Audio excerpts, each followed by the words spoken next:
Friends, ನಿಮ್ಮೆಲ್ರಿಗೂ ಮೊದಲು ಸಾರಿ ಕೇಳ್ತೀನಿ. ಯಾಕಂದರೆ ಅವತ್ತು ಊರಿಗೆ ಟ್ರಾವೆಲ್ ಮಾಡುವಾಗ ನಿಮ್ಮೆಲ್ರಿಗೂ ಲೈವ್ ದರ್ಶನ ಮಾಡಿಸ್ತೀನಿ ರಥೋತ್ಸವದ್ದು ಅಂತ ಹೇಳಿದ್ದೆ. ಬಟ್ ಆದರೆ ಊರಿಗೆ ಹೋದ ತಕ್ಷಣ ನೆಟ್ವರ್ಕೇ ಸಿಗಲಿಲ್ಲ. ನಾವು ಊರಿಗೆ ಹೋದರೆ ಮತ್ತೆ ರಿಟರ್ನ್ ಊರಿಂದ ಬರೋ ತನಕನೂ ನೆಟ್ವರ್ಕ್ ಪ್ರಾಬ್ಲಮ್ಮು. ಹಾಗಾಗಿ ಎಷ್ಟು ಆಸೆಯಿಂದ ನಿಮಗೆಲ್ಲ ಸ್ವಾಮಿದು ಲೈವ್ ದರ್ಶನ ಮಾಡಿಸ್ಬೇಕು, ರಥೋತ್ಸವನ ನಿಮಗೆಲ್ಲ ತೋರಿಸ್ಬೇಕು ಅಂತ ತುಂಬಾ ಆಸೆ ಇತ್ತು. ಆದರೆ ನೆಟ್ವರ್ಕ್ ಸಮಸ್ಯೆಯಿಂದ ತೋರ್ಸೋಕ್ಕಾಗಲಿಲ್ಲ. ಹಾಗಾಗಿ ವಿಡಿಯೋ ಮಾಡಿಕೊಂಡು ಅಪ್ಲೋಡ್ ಮಾಡಿದ್ದೀನಿ. ದಯವಿಟ್ಟು ನೀವೆಲ್ಲ ಉದ್ಭವ ಮೂರ್ತಿ ಶ್ರೀ ವೆಂಕಟೇಶ್ವರ ಸ್ವಾಮಿಯ ರಥೋತ್ಸವದ ವಿಡಿಯೋನ ನೋಡಿ. ಹಾಗೆ ವಿಡಿಯೋ ನೋಡ್ತಿರೋರಿಗೆಲ್ರಿಗೂ ಆ ವೆಂಕಟೇಶ್ವರ ನಾರಾಯಣ ಸ್ವಾಮಿ ಎಲ್ರಿಗೂ, ನಿಮ್ಮ ಫ್ಯಾಮಿಲಿಯವ್ರಿಗೆ ಮತ್ತು ನಿಮ್ಮೆಲ್ರಿಗೂ ಒಳ್ಳೇದು ಮಾಡಲಿ ಅಂತ ಕೇಳ್ಕೊತಾ ವಿಡಿಯೋನ ಅಪ್ಲೋಡ್ ಮಾಡ್ತಿದ್ದೀನಿ. ನೋಡಿ, ರಥೋತ್ಸವಕ್ಕೆ ಎಲ್ಲ ರೆಡಿ ಆಗ್ತಾಯಿದೆ. ರಥೋತ್ಸವದ ಮೇಲ್ಗಡೆ ಏನು ಕಲಶ ಇರುತ್ತಲ್ವ, ಆ ಕಲಶನ ಎತ್ತಿ ಕಲಶ ಸ್ಥಾಪನೆ ಮಾಡೋದಕ್ಕೆ ರೆಡಿ ಮಾಡ್ಕೊತಾ ಇದ್ದಾರೆ. ತುಂಬಾ ಎಷ್ಟು ಅಂದರೆ ಅಕ್ಕಪಕ್ಕದ ಊರುಗಳು ಒಂದು 6 ಊರಿನ ಜನ ಎಲ್ಲ ಸೇರಿಸ್ಕೊಂಡು ಈ ಹಬ್ಬದಲ್ಲಿ ಭಾಗವಹಿಸ್ತಾರೆ. 4 ದಿವಸ ಈ ಹಬ್ಬ ನೆರವೇರುತ್ತೆ. ಮೊದಲನೇ ದಿನ ರಥೋತ್ಸವ ಇರುತ್ತೆ. 2ನೇ ದಿನ ಬಾಯಿಬೀಗ ಮತ್ತು ಪಲ್ಲಕ್ಕಿ ಉತ್ಸವ ಅದೆಲ್ಲ ಇರುತ್ತೆ.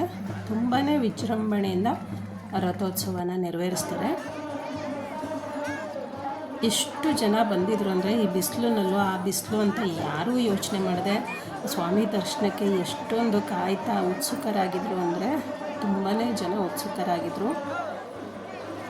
ನೋಡಿ, ಎಲ್ಲ ತುಂಬ ಊರುಗಳ ಕಡೆ ಜಾತ್ರೆ ಅಂದರೆ ನಿಮಗೆ ಗೊತ್ತೇ ಇರುತ್ತಲ್ವ, ಅದು ಖುಷಿನೇ ಬೇರೆ. ನಾವು ಊರಿಗೆ ಹೋಗಿ ಜಾತ್ರೆಯಲ್ಲಿ ಭಾಗಿಯಾಗ್ತೀವಿ ಮತ್ತು ರಥೋತ್ಸವದಲ್ಲಿ ಭಾಗಿಯಾಗ್ತೀವಿ ಅಂದರೆ ಎಷ್ಟು ಖುಷಿ ಕೊಡುತ್ತೆ ಅಂದರೆ, ಆ ಬೆಂಗಳೂರಲ್ಲಿ ಬಂದು ಕೆಲ್ಸಕ್ಕೆ ಹೋಗು ಮನೆಗೆ ಬಾ, ಕೆಲ್ಸಕ್ಕೆ ಹೋಗು ಮನೆಗೆ ಬಾ, ಅದನ್ನೆಲ್ಲ ಬಿಟ್ಟು ನಾವು ಊರಿಗೆ ಹೋಗಿ ಬಂದರೆ ಮನಸ್ಸಿಗೆ ಏನೋ ಒಂದು ಸಂತೋಷ. ಅದರಲ್ಲೂ ದೇವ್ರ ದರ್ಶನ ಮಾಡ್ಕೊಂಡು ಬಂದ್ರಂತೂ ತುಂಬಾ ಮನಸ್ಸಿಗೆ ಸಂತೋಷ ಆಗುತ್ತೆ. ನೋಡಿ, ದೇವಸ್ಥಾನ ತೋರಿಸ್ತಾ ಇದ್ದೀನಿ.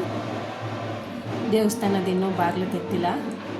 ಅಂದರೆ ಒಳಗಡೆ ಎಲ್ಲ ಬೆಳಿಗ್ಗೆ ಪೂಜೆ ಮಾಡಿ ಅಭಿಷೇಕ ಎಲ್ಲ ಮಾಡಿಟ್ಟಿರ್ತಾರೆ. ಈಗ ರಥೋತ್ಸವ ಹೊರ ತನಕನೂ ದೇವಸ್ಥಾನದ ಬಾಗಿಲು ತೆಗಿಲ್ಲ. ದೇವಸ್ಥಾನದ ಮುಂದೆ ಇರೋಂಥ ಗರುಡಗಂಬ ತೋರಿಸ್ತಾ ಇದ್ದೀನಿ. ಎಷ್ಟು ಚೆನ್ನಾಗಿ ಸುಂದರವಾಗಿ ಅಲಂಕಾರ ಮಾಡಿದರು ಅಂದರೆ ದೇವಸ್ಥಾನನ ತುಂಬಾ ಚೆನ್ನಾಗಿ ಅಲಂಕಾರ ಮಾಡಿರ್ತಾರೆ. ದೇವಸ್ಥಾನದ ಮುಂಬಾಗಿಲು ಇದು. ಫಸ್ಟು ಒಂದು ಚಿಕ್ಕ ದೇವಸ್ಥಾನ ಇತ್ತು. ಇವಾಗಂತೂ ಸುತ್ತ ಮಂಟಪಗಳು ಬರುತ್ತಲ್ವ, ಆ ಥರ ಮಂಟಪಗಳೆಲ್ಲ ಮಾಡಿ ತುಂಬಾ ದೇವಸ್ಥಾನನ ಜೀರ್ಣೋದ್ಧಾರ ಮಾಡಿದ್ದಾರೆ. ನೋಡಿ, ದೇವ್ರನ್ನ ಇವಾಗ ರಥದ ಮೇಲೆ ಕೂರಿಸೋದಕ್ಕೆ ಸುತ್ತ ಒಂದು ಪ್ರದಕ್ಷಿಣೆ ಹಾಕಿಸ್ತಾ ಇದ್ದಾರೆ. ಆ ಸುತ್ತ ಪ್ರದಕ್ಷಿಣೆ ಹಾಕುವಾಗ ಕಣ್ಣು ತುಂಬಿಕೊಳ್ಳೋದೇ ಒಂದು ತುಂಬ ಖುಷಿ. ಆ ನೋಡೋ ಟೈಮಲ್ಲಂತೂ ಕಣ್ಣಲ್ಲಿ ನಿಜವಾಗ್ಲೂ ಆನಂದ ಬಾಷ್ಪ ಬಂದುಬಿಡುತ್ತೆ. ಅಷ್ಟೇ ತುಂಬ ಮನಸ್ಸಿಗಂತೂ ತುಂಬ ಸಂತೋಷ ಆಗುತ್ತೆ.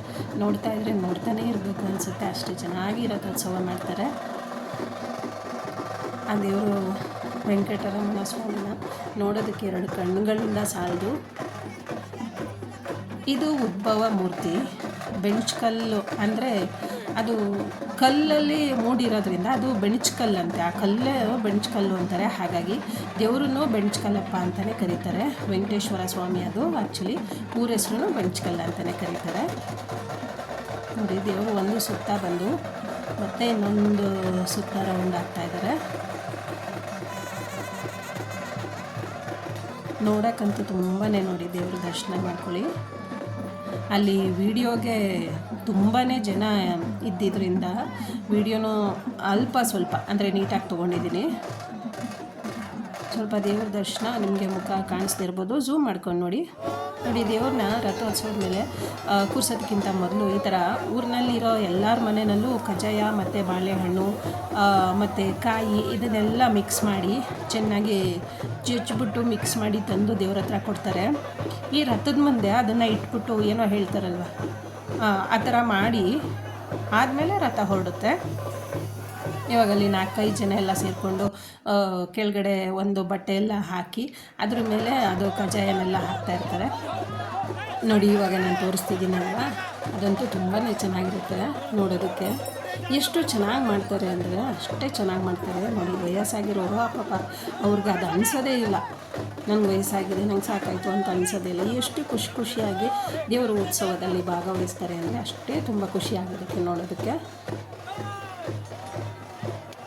ಎಷ್ಟು ಚೆನ್ನಾಗಿ ಮಾಡ್ತಾಯಿದ್ದಾರೆ ನೋಡಿ. ಈ ಥರ ಎಲ್ಲ ಪೂಜೆ ಮಾಡಿ ಅವರು ಪೂಜೆ ಮಾಡಿದ್ದನ್ನು ರಥೋತ್ಸವದ ಹತ್ರಕ್ಕೆ ತಗೊಂಡು ಹೋಗ್ತಾರೆ. ಅದಾದಮೇಲೆ ರಥೋತ್ಸವ ಪ್ರಾರಂಭ ಆಗುತ್ತೆ.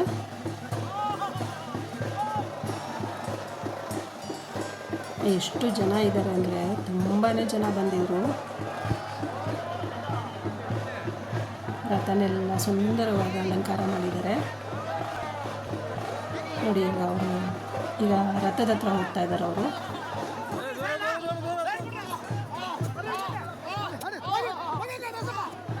ನೋಡಿ ಈ ಥರ ಮಾಡಿದ ತಕ್ಷಣ ಈ ಥರ ಎಲ್ಲ ಪೂಜೆ ಎಲ್ಲ ಆದ ನಂತರನೇ ರಥ ಹೊರಡೋದು. ದೇವಸ್ಥಾನದ ಸುತ್ತ ಒಂದು ರೌಂಡು ರಥನ ಏನದು ವೆಂಕಟೇಶ್ವರ ಸ್ವಾಮಿ ಪ್ರದಕ್ಷಿಣೆ ಹಾಕ್ತಾನೆ ರಥದ ಮೇಲೆ. ಎಲ್ಲರೂ ಗೋವಿಂದ ಗೋವಿಂದ ಅಂತ ಕೂಗ್ತಾರೆ. ಆವಾಗ ಆ ಗೋವಿಂದ ಅನ್ನೋದೇ ಒಂದು ಆ ಪದನೇ ಒಂದು ಏನೋ ಮನಸ್ಸಲ್ಲಿ ಆನಂದ ಅಲ್ವಾ. ನೋಡಿ ಹೊರಟು ರೆಡಿ ಆಗ್ತಾಯಿದೆ, ಹೊರಟು ರಥ ಹೊರಡಿದ ತಕ್ಷಣ ಬಾಳೆಹಣ್ಣು ಜವನ ಅಂತ ಏನಂತಾರೆ ಅದನ್ನೆಲ್ಲ ರಥದ ಮೇಲೆ ಹಾಕಬೇಕು. ಅದೊಂದು ಪ್ರತೀತಿ ಇದೆ. ರಥ ಹೊರಡ್ತಾ ಇದೆ.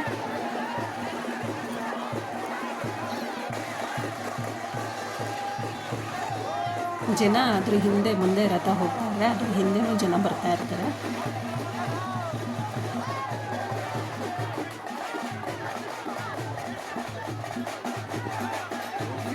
ಪ್ರತಿ ವರ್ಷ ಇದೇ ಥರ ವಿಜೃಂಭಣೆಯಾಗಿ ರಥೋತ್ಸವ ಮಾಡ್ತಾರೆ.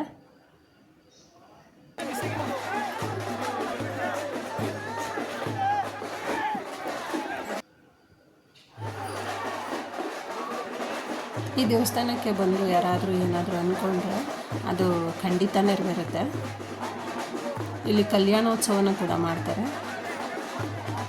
ಅಂದರೆ ರಥೋತ್ಸವದ ದಿನವೇ ಕಲ್ಯಾಣೋತ್ಸವ ಇರುತ್ತೆ. ಬೆಳಗಿನ ಟೈಮು ದೇವ್ರಿಗೆ ಅಭಿಷೇಕ ಅದೆಲ್ಲ ಮಾಡಿ ಕಲ್ಯಾಣೋತ್ಸವ ಆದಮೇಲೆ ರಥೋತ್ಸವ ಪ್ರಾರಂಭ ಆಗುತ್ತೆ.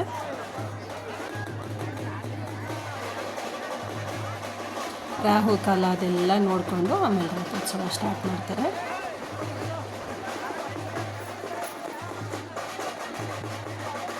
ನೋಡಿ ಆ ರಥದ ಹತ್ರ ನಿಂತ್ಕೊಂಡ್ರೆ ನಮ್ಗೆ ಆ ಕಡೆ ಈ ಕಡೆ ಹೋಗೋದಕ್ಕೆ ಮನಸ್ಸಾಗಲ್ಲ, ಅಷ್ಟು ಚೆನ್ನಾಗಿರುತ್ತೆ. ನೋಡಿ ದೇವಸ್ಥಾನದ ಸುತ್ತ ಪ್ರದಕ್ಷಿಣೆ ಹಾಕ್ತಾ ಇದ್ದಾರೆ. ವೆಂಕಟರಮಣ ಸ್ವಾಮಿನ ಬೆಂಚ್ಕಲ್ಲಪ್ಪನ ಅಂತ ಏನು ಹೇಳ್ತೀವಿ, ಆ ಸ್ವಾಮಿನ ರಥೋತ್ಸವದ ಮೇಲೆ ಸ್ಥಾಪನೆ ಮಾಡಿ ದೇವಸ್ಥಾನದ ಸುತ್ತ ಒಂದು ರೌಂಡ್ ಬರ್ತಾರೆ.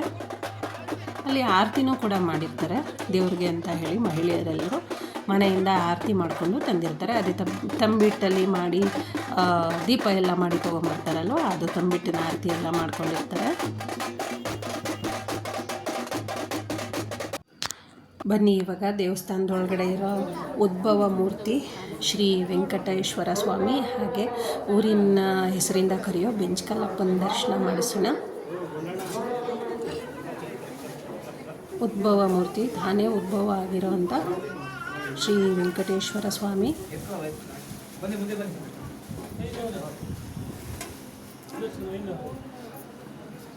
ಶ್ರೀ ವೆಂಕಟೇಶ್ವರ ಸ್ವಾಮಿ ಹಾಗೆ ಬೆಂಚ್ಕಲ್ಲಪ್ಪ ಅಂತ ನಾವೇನು ಕರಿತೀವಿ ಊರಿನ ಜನ ಎಲ್ಲ, ಆ ಬೆಂಚ್ಕಲ್ಲಪ್ಪ ನಿಮಗೆ ಮತ್ತು ನಿಮ್ಮ ಫ್ಯಾಮಿಲಿ ಮೆಂಬರ್ಸ್ಗೆ ಎಲ್ರಿಗೂ ಒಳ್ಳೇದು ಮಾಡಲಿ, ಆಯುಸ್ಸು ಆರೋಗ್ಯ ಕೊಟ್ಟು ಸದಾ ನಗ್ನಾಗ್ತಾ ಇರಲಿ ಅಂತ ನಾನು ಕೇಳ್ಕೊತೀನಿ.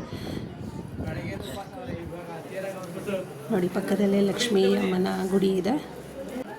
ತುಂಬಾ ಚೆನ್ನಾಗಿತ್ತು ಫ್ರೆಂಡ್ಸ್.